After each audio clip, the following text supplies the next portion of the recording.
ભરૂચમાં આમ આદમી પાર્ટી લાફાકાંડમાં કાર્યવાહી। ભરૂચ આમ આદમી પાર્ટી પ્રમુખ પિયુષ પટેલની ધરપકડ। ભરૂચ જિલ્લા પંચાયતના સભ્ય રજની અને સર્જન વસાવાની ધરપકડ કરવામાં આવી છે। એપ્રિલ 2026માં કંપનીમાં આગની ઘટના બાદ તકરાર થઈ હતી। ધારાસભ્ય ચેતર વસાવા સહિત 4 સામે ગુનો નોંધાયો હતો। આ કેસમાં કાર્યવાહી કરીને આમ આદમી પાર્ટી ભરૂચના જે પ્રમુખ છે પિયુષ પટેલ એમની ધરપકડ કરવામાં આવી। જે ઘટના ઝઘડિયા જીઆઈડીસીની મેટ્રોપોલિટન કંપનીમાં બનેલી હતી માન્ય ધારાસભ્ય શ્રી ચૈતરભાઈ વસાવાની સાથે એ ઘટનામાં આમ આદમી પાર્ટીના જે આગેવાનો છે એમના પર પણ ફરિયાદ દાખલ કરવામાં આવી છે અને એના માટે જ્યારે સમન્સ પાઠવવામાં આવ્યો હતો અને અમે એમની સાથે અહીંયા આવેલા હતા ત્યારે ઝઘડિયા જીઆઈડીસી પોલીસ સ્ટેશનમાં આખો દિવસ એમની પૂછપરછ કરવામાં આવી અને સાંજે એમની ધરપકડ કરવામાં આવી છે।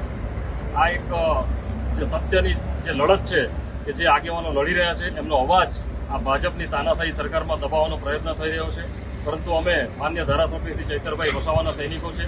એમની આ લડતમાં પ્રજાને ન્યાય અપાવવાની લડતમાં હર હંમેશા અમે અગ્રેસર રહીશું। અમારો અવાજ ક્યારે પણ આ ભાજપના લોકો દબાવી નહીં શકે। આવતીકાલે ઝઘડિયા જ્યુડિશિયલ કોર્ટમાં આ લોકોને હાજર કરવામાં આવશે ત્યારે અમને ન્યાયતંત્ર પર પૂરો ભરોસો છે કે સત્યની આ લડાઈમાં સત્યની જીત થશે અને આવનાર દિવસોમાં અમારી આ લડત અટકવાની નથી। ગમે એટલા આ લોકો અમને દબાવવાનો પ્રયત્ન કરશે, પરંતુ અમે હર હંમેશ પ્રજાને ન્યાય અપાવવા માટે પ્રજાની સાથે ખભેથી ખભા મિલાવીને પ્રજાની આ લડતમાં અમે હર હંમેશા અગ્રેસર